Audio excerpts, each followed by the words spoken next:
Hello, and welcome to the September 2022 monthly market update. My name is Ryan Flanders, and I'm the Flanders Group's Chief Investment Officer. And after a strong rebound in July, financial markets retreated slightly again in August. U.S. and other developed international markets started the month strongly, but the second half of the month felt a harsh pullback, and we ended up down by 3 to 5%, with only emerging markets showing a small gain. Fixed income, aka bonds, were down for the month as well. It was all around another weak month for financial markets in general. And before we dive in any further, I invite you to take a moment to click the red subscribe button in the lower right-hand corner of your screen so you can stay current on our content as we continue to expand on our video updates. Okay, back to this month's update. As has been the theme thus far for 2022, the primary driver was again interest rates. Rates rose sharply after Federal Reserve Chair Jerome Powell indicated rate increases would continue until inflation subsided, even at the possible expense of the U.S. economy. Markets reacted to these Jackson Hole summit remarks by pushing the 10-year Treasury yield substantially higher, from 2.6% at the start of the month all the way up to 3.15% by the end. Keep in mind, higher rates typically result in lower stock market values, and the rate-driven pullback, coupled with fear of a recession knocking down expected earnings, led to a double-sided attack on the markets last month. But despite the market pullback, the good news was that last month's data showed the economy is still doing pretty well. Job growth has been a bright spot all year, and this month was well above expectations as well. Inflation finally showed signs of retreating, as both consumer and producer inflation showed signs of pulling back.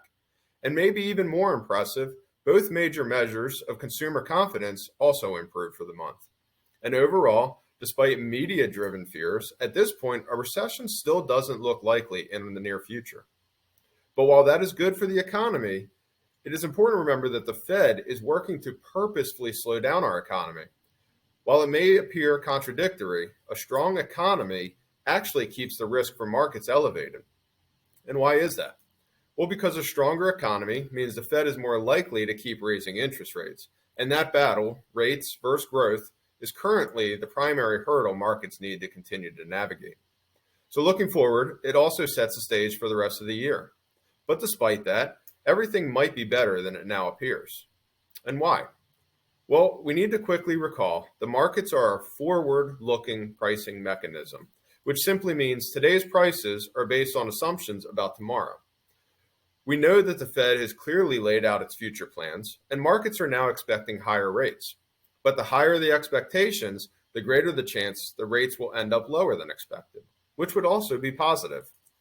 Also, markets now expect lower growth, or even possibly a recession, which makes a positive surprise more likely as well.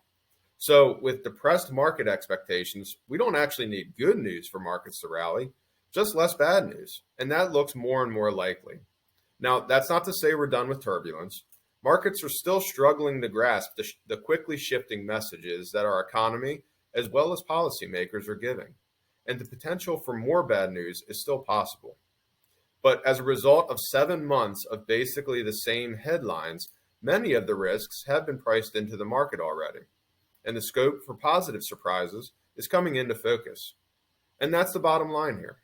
The downside risks are real, but the upside opportunities are also very much present and are beginning to overpower the negative. That's it for this update. Thanks for watching. Join me in October for the next one. In the meantime, we look forward to getting together with many of you for our fall meetings, which do begin this month. If you have any additional thoughts or questions, please reach out. Thank you.